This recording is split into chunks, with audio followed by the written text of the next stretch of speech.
Innal hamdalillah nahmaduhu wa nasta'inuhu wa nastaghfiruh wa na'udzu billahi min shururi anfusina wa min sayyiati a'malina. May yahdihillahu fala mudilla lahu wa may yudlilhu fala hadiya lahu. Asyhadu an la ilaha illallah wa asyhadu anna Muhammadan abduhu wa rasuluh la nabiyya ba'dahu.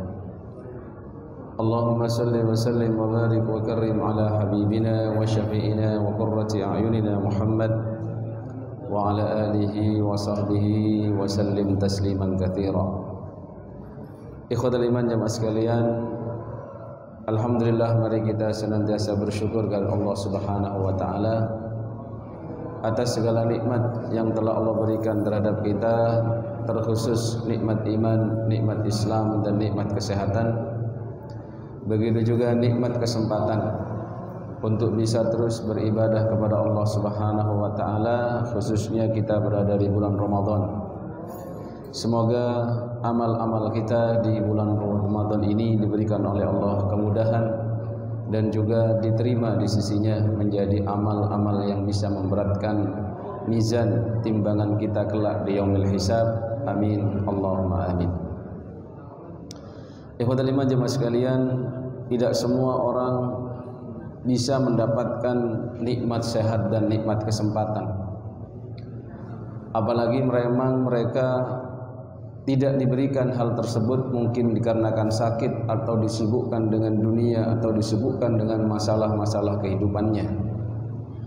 Sehingga Nabi SAW pernah menyampaikan, di mana diriwayatkan dari Ibnu Abbas radhiyallahu anhu, qala Rasulullah sallallahu alaihi wasallam, nikmatani maghbunun fihima katsirun minan nas, as-sihhatu wal faragh. Ada dua nikmat yang mana manusia banyak lalai. Ketika Allah berikan nikmat itu, dia lupa bahwasannya itu adalah nikmat. Lalu setelah hilang nikmat itu, baru dia menyesal. Apa dua nikmat itu? As-sihhatu, yaitu nikmat kesehatan, dan al-faragh, nikmat kesempatan.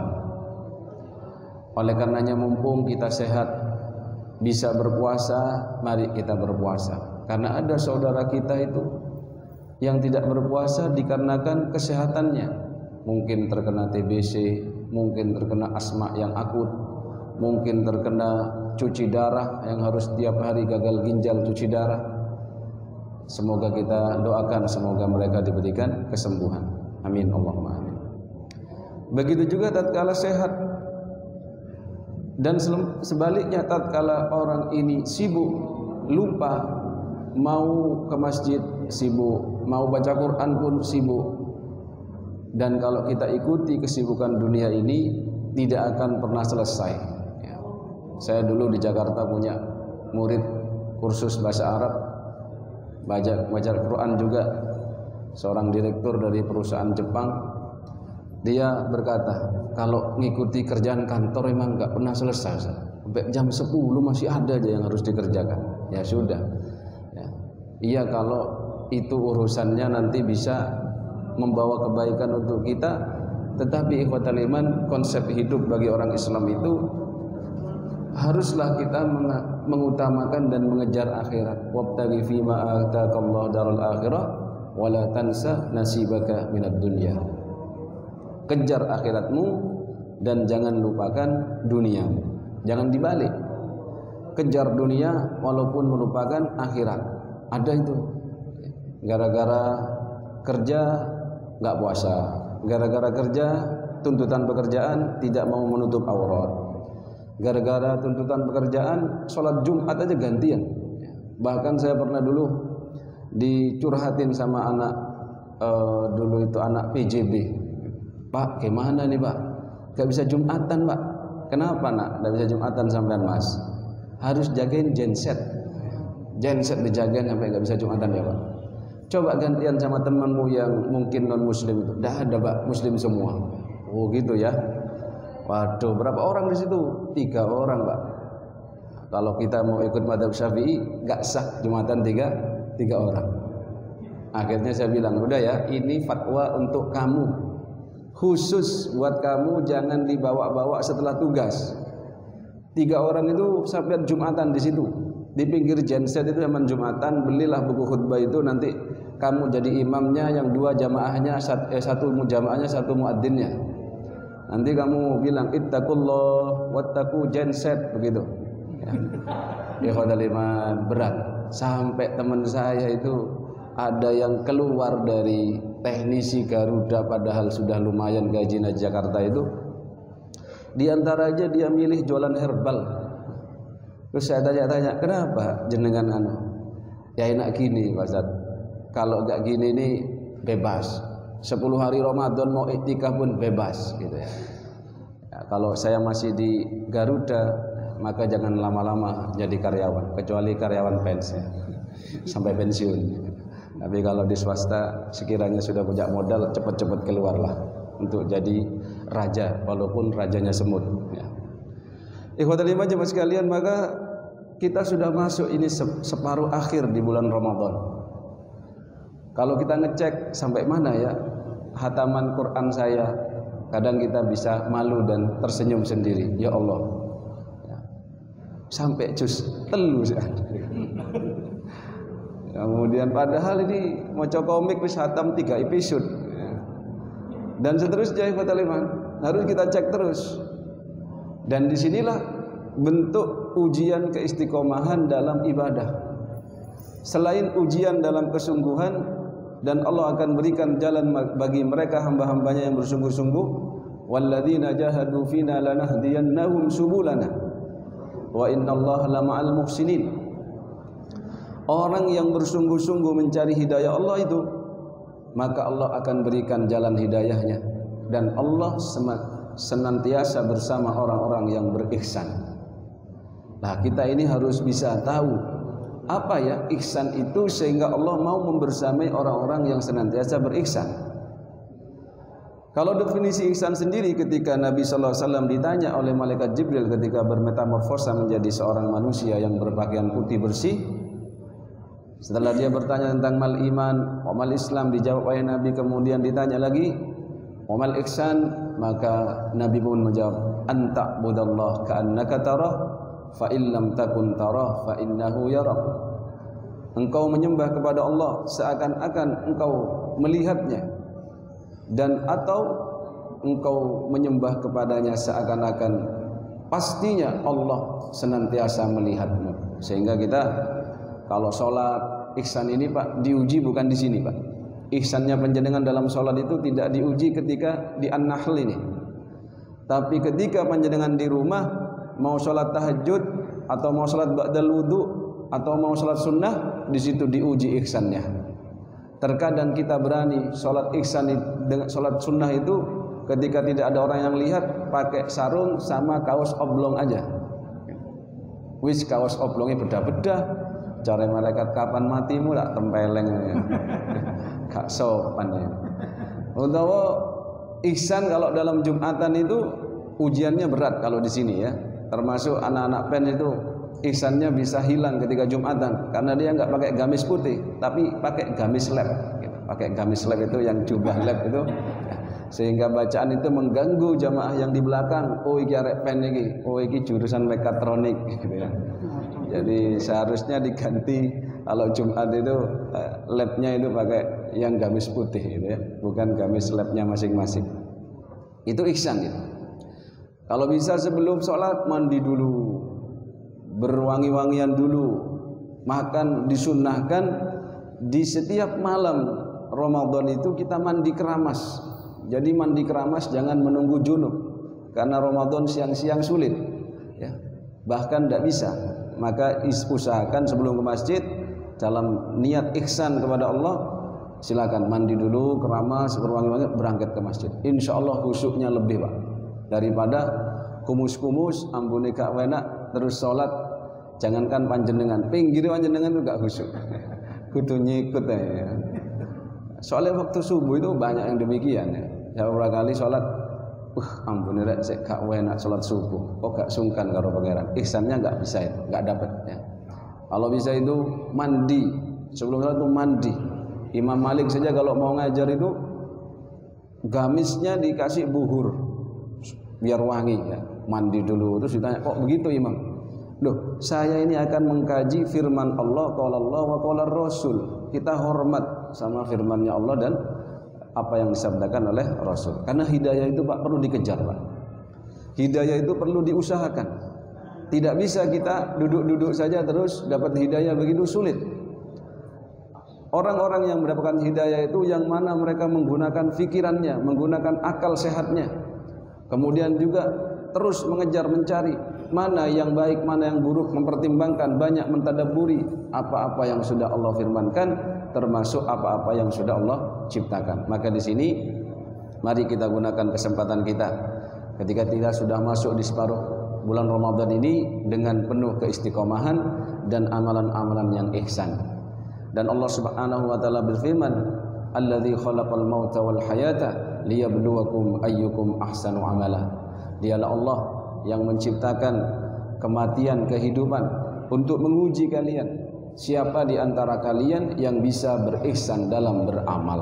Nah, pertanyaannya sekarang, bagaimana ihsannya amal itu? Selain tadi menghadirkan perasaan seakan-akan kita melihat kepada Allah, kalau sholat pun khusyuk, kalau sedekah pun tidak penting apakah masuk konten atau tidak masuk konten, atau kalau kita ini berbirrul walidain, tidak penting apakah orang tua kita tahu itu yang kita lakukan atau dia tidak tahu. Ihsan itu diantaranya ahsanuha ay akhlasuha, yang paling ikhlas, yang paling murni niatnya karena Allah Subhanahu wa taala. Ini ujian, yaitu ujian ikhlas. Kalau beramal itu lupa dengan amalnya, dalam artian kalau dia memberi sesuatu lupa kepada siapa dia memberikan. Kalau dia ini sholat mukhlis karena Allah Subhanahu wa taala, itu yang ihsan. Yang kedua, aswabuha, yang paling cocok dengan apa-apa yang sudah dicontohkan oleh Rasul, itu ihsan. Jadi aswabuha itu penting, di mana ketika kita beribadah, apalagi itu ibadah mahdhah, tidak bisa kita beribadah sesuka-sukanya. Walaupun teknologi sekarang sudah mulai keren, bahkan haji virtual, repot. Bagaimana hukumnya haji virtual itu? Yang mana kita masuk di situ seakan-akan sudah berada di Mekah dan lain sebagainya. Ya, pastinya nggak bisa. Kemudian yang terakhir yang kita ini butuh ujian yang berat dan butuh perjuangan yang berat adalah istiqomahnya, Pak. Karena ihsanul amal itu adalah adwamuha, yang paling konsisten.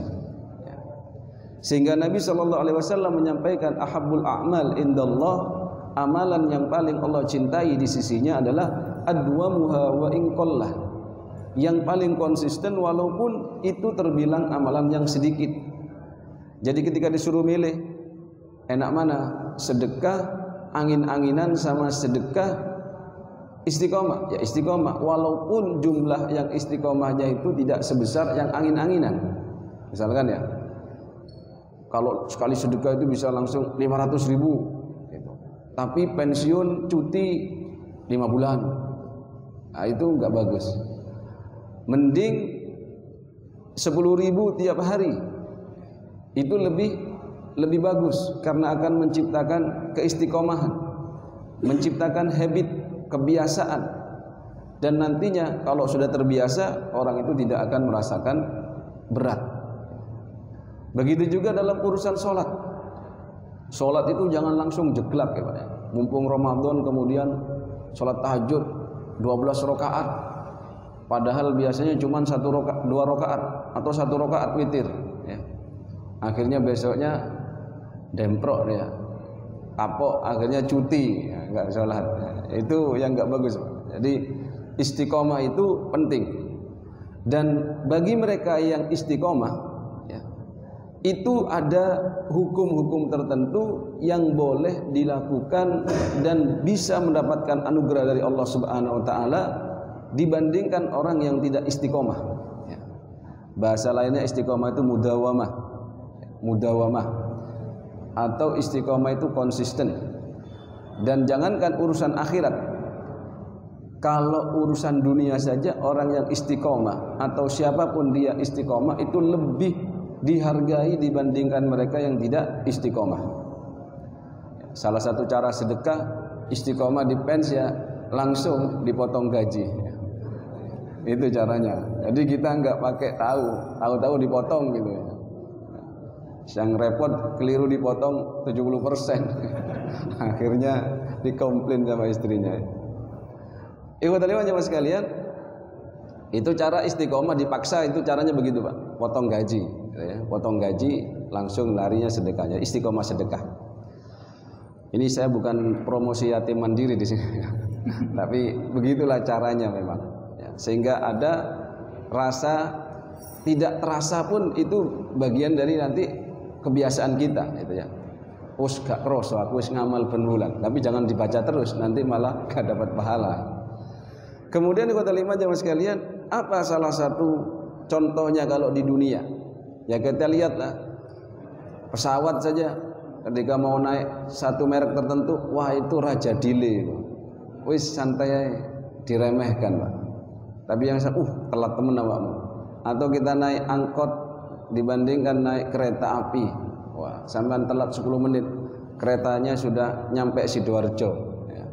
Panjenengan telat itu gak direken, maka orang menghargai betul dengan kereta itu Pak. Bahkan lewatane dihargai. Sampean kereta lewat sampean gak wani terobos. Saking istiqomah ini kok. Mandek panjenengan. Ya. Coba yang liane ini kok. Angkot bisa digini-giniin sampean terobos. Sampean coba aja nanti kereta man gini-gini nih lewat terus. Insyaallah penyet. Itulah Pak, istiqomah itu penting sekali. Sampai-sampai ada pepatah itu, al-istiqomatu khairum min alfi karomah. Istiqomah itu lebih keren dibandingkan 1000 karomah ya. Ternyata saya renung-renungkan benar juga. Kenapa demikian ya ikhwatul iman? Sampai berpengaruh dalam urusan fikih. Ketika panjenengan istiqomah, misalkan baca surat Tabarak setelah Isya, kemudian karena capek, karena kerja ngelembur, jangankan Tabarak, kulhu aja nggak bisa baca, nyampe kelablak tidur, bangun-bangun subuh, maka silahkan baca Tabaraknya itu setelah subuh, walaupun keutamaannya, fadilahnya biasanya dibaca setelah Isya. Bagaimana hukumnya? Allah akan berikan pahala bagi mereka yang terbiasa beristiqomah. Ketika dia istiqomah baca setelah Isya, tapi satu waktu mungkin sakit atau mungkin dia itu lalai karena kesibukannya, lupa karena kesibukan tertentu, maka silahkan dibaca di waktu yang bukan waktunya. Atau mungkin panjenengan punya wirid tertentu ya. Atau bahkan sholat witir ya. Misalkan sholat witir biasanya kan habis Isya sampai sebelum subuh, ternyata lupa atau kecapean belum sempat sholat, boleh Pak sholat setelah subuh atau diqadha gitu ya. Sehingga disunahkan mengqadha amalan-amalan yang memiliki waktu tertentu dan sudah istiqomah orang itu melakukan. Bahkan misalkan panjenengan pergi ke masjid, sholat subuh berjamaah di masjid, ternyata imamnya sudah takbir, Allahu Akbar, wah belum sholat qobliyah subuh. Padahal kita sama-sama tahu rakaatani qoblal fajri khairun minad dunya wa ma fiha. Sholat 2 rakaat sebelum fajar itu lebih keren, lebih baik. Kalau dikonversikan jadi uang atau jadi dunia itu lebih baik dibandingkan dunia dan seisinya. Kan rugi Pak, eman ya. Tiap hari kita dapat gaji segitu kemudian hilang, kan eman. Maka boleh panjenengan sholat qobliyah subuhnya setelah subuh. Ikut saja dulu sholat jamaah subuh, kemudian sholat qobliyah subuhnya setelah subuh. Biasanya ada yang ngeritik kalau nggak tahu, sholat opo haram, sholat mari subuh. Nah, saya jawab biasanya dalam urusan sholat qobliyah ba'diyah, dijawab pertama seperti ini. Sholat qobliyah itu masuk waktu sholatnya itu ketika waktu itu masuk. Misalkan qobliyah duhur, kapan waktu masuknya qobliyah duhur? Ya ketika sholat duhur masuk. Dan keluar waktunya qobliyah itu setelah duhur itu keluar. Paham nggih? Misalkan anggap jam 12 itu duhur, matahari sudah tergelincir. Kemudian asar nanti jam 15 misalkan. Maka waktu qobliyah duhur itu mulai jam 12 sampai jam 15. Maka boleh-boleh saja kita mengerjakannya walaupun setelah duhur, gitu loh. Dan tidak bisa dibalik. Contohnya saya Pak, mari sholat ini langsung apa nang bandara, konek sholat ba'diyah telat, aku tak sholat dhisik ba'diyah sebelum duhur. Tidak boleh. Kenapa demikian? Karena beramal belum waktunya. Kayak sampean masih pertengahan Sya'ban wis poso Ramadan. Poso apa men? Ramadan. Cewek kok Ramadan aku gak poso 15 dino. Gak bisa, karena belum masuk waktunya. Kenapa? Karena sholat ba'diyah itu masuk waktunya setelah panjenengan sholat fardu, dan waktunya keluar setelah keluarnya sholat fardu. Maka ikhwatal iman jamaah sekalian, itu jawaban pertama. Kemudian jawaban yang kedua adalah ada yang mengkategorikan itu qadha. Misalkan dia menganggap qobliyah duhur ya ikut pendapat yang mana masuk waktunya setelah masuk duhur dan habis waktunya setelah kita melaksanakan duhur. Ya gak apa-apa, silakan mengqadha niatnya, qadha qobliyah subuh, qadha qobliyah duhur, tidak apa-apa. Kemudian yang ketiga menjawab apa? Itu kan tadi sholat kalau subuh iya, kalau duhur. Kalau subuh bagaimana? Kalau asar bagaimana? Kan dilarang sholat di waktu setelah subuh, atau waktu matahari tepat di atas kita, atau waktu setelah asar. Baik, yang dilarang itu Pak, sholat mutlak. Sholat mutlak itu panjenengan sholat 2 rakaat, ya pingin sholat gitu aja, tidak memiliki sebab tertentu. Tapi kalau panjenengan sholat 2 rakaat atau memiliki sebab tertentu, yaitu misalkan panjenengan habis asar masuk masjid, berarti kan sunnahnya sholat tahiyatul masjid, maka sah-sah saja panjenengan sholat 2 rakaat walaupun panjenengan masuknya adalah setelah asar.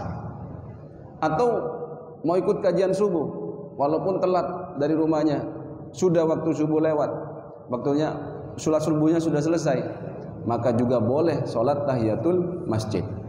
Yang tidak boleh sholat sunnah mutlak atau sholat istikharah, karena sebabnya itu terakhir. Pengecualian bagi mereka yang sholatnya di Ka'bah, dalam artian melihat kepada Ka'bah langsung, maka ikhwatal iman boleh-boleh saja sholat kapanpun asalkan langsung melihat Ka'bah live ya, bukan via YouTube atau via virtual ya, live. Karena ilahnya itu hilang ya, salah satunya karena ilahnya hilang ya, itu pengecualian. Maka ikhwatal iman, itu salah satu ilmu untuk menghilangkan ketamakan setan untuk menggoda kita agar kita tidak istiqomah dalam ibadah. Jadi ketika setan itu begini, wis kon percuma budho arek iku walaupun digawe turu mesti kok ngodoi salat witir ya, gitu Pak ya. Tapi jangan sering-sering Pak, sesekali, 2 kali sebulan, 3 kali sebulan masih oke. Nek pendino niku ya namanya memang delewer alias gak dapat keutamaan itu Pak. Ikhwatal iman jamaah sekalian, mari kita jadikan separuh akhir bulan Ramadan ini benar-benar sebagai sarana kita untuk mempergiat ibadah kita, dan kita bersyukur. Sebagai bentuk rasa syukur itu kita isi dengan kebaikan-kebaikan, diantaranya dengan ibadah. Kemudian ikhwatal iman jamaah sekalian, jangan lupa memang godaan kita dalam beramal itu terkadang digoda oleh setan itu, satu dengan ketidakistiqomahan tadi, kemudian kita putus asa. Kedua, bisa juga digoda oleh setan itu dengan adanya sifat sum'ah atau sifat membanggakan diri. Dalam artian begini, ketika panjenengan sudah jadi orang soleh itu nggak mau Pak, dosa besar nggak mau, dosa kecil itu cuarang banget gitu. Setan itu mau gudoi sampean ke dosa itu susah, maka dia cari jalan lain. Ya apa caranya dia itu was-was, biasanya gitu. Jadi panjenengan kalau kena was-was itu jangan terlalu disalahkan dan jangan terlalu menyalahkan diri sendiri. Itu sedikitnya ada petunjuk. Kalau setan itu sudah mulai putus asa menggoda sampean untuk menarik kepada yang haram, maka digodalah yang taat itu. Gimana caranya? Was-was. Akhirnya takbir itu sampai 10 kali. Allah, Allah, gitu kan ada ya. Atau wudhu itu sampai cepat semuanya, sampai yang pinggir itu teles kabeh, padahal sampai ndak melok wudhu, ya. Cepat. Nek arek pondok jerunggakno iku, jerunggakno glondong gitu ya. Itu biasanya melawan itu begitu. Sing ruwet niku ya maksiat was-was iku saya nggak bisa bahas itu.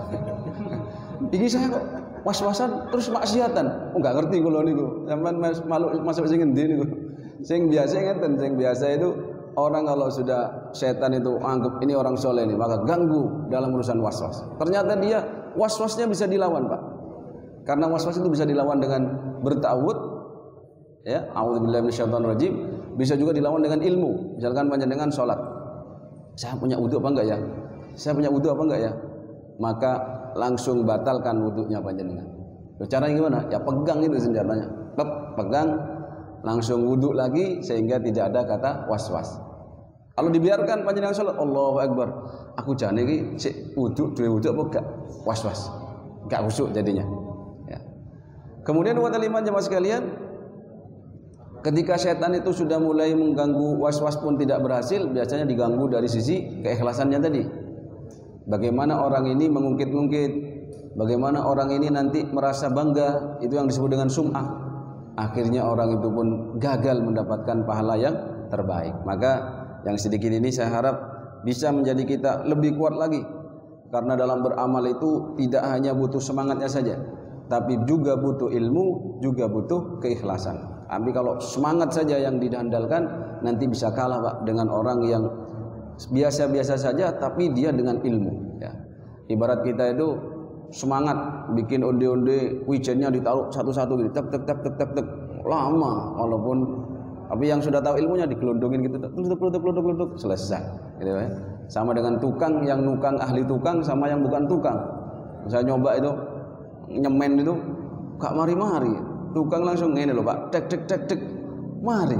Emang ilmu itu kalau sudah tahu, sesuatu dilakukan dengan ilmu menjadi mudah, dan sesuatu kalau dilakukan dengan seni itu menjadi indah. Insyaallah seperti itu. Semoga bermanfaat dan kita diberikan oleh Allah kemudahan untuk beristiqamah di akhir bulan Ramadan ini, sehingga kita benar-benar menjadi orang-orang yang diampuni. Karena rugi dan rugi orang yang masuk di Ramadan, keluar dari Ramadan tapi belum diampuni dosa-dosanya oleh Allah Subhanahu wa taala. Mohon maaf atas segala kekurangan. Terima kasih atas perhatiannya. Semoga bermanfaat, khususnya bagi yang menyampaikan. Subhanakallahumma wa bihamdika asyhadu an la ilaha illa anta nastaghfiruka wa natubu ilaik. Wassalamualaikum warahmatullahi wabarakatuh.